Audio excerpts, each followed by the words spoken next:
अल-खिदमत के साथ हमारा रिश्ता इसी तरह है, जब से मैं यहाँ पोस्ट हुई हूँ अल-खिदमत के साथ हम लोग जुड़े हुए हैं। पिछले साल मैं आई थी इन सब बच्चों से मिलने के लिए, अफ्तारी हमने साथ की थी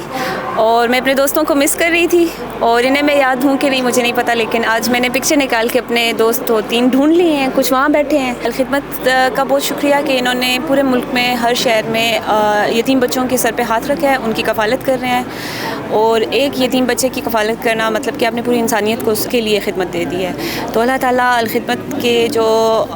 जिन्होंने दाखिल डाली है उनको और हिम्मत दे कि वो जितने भी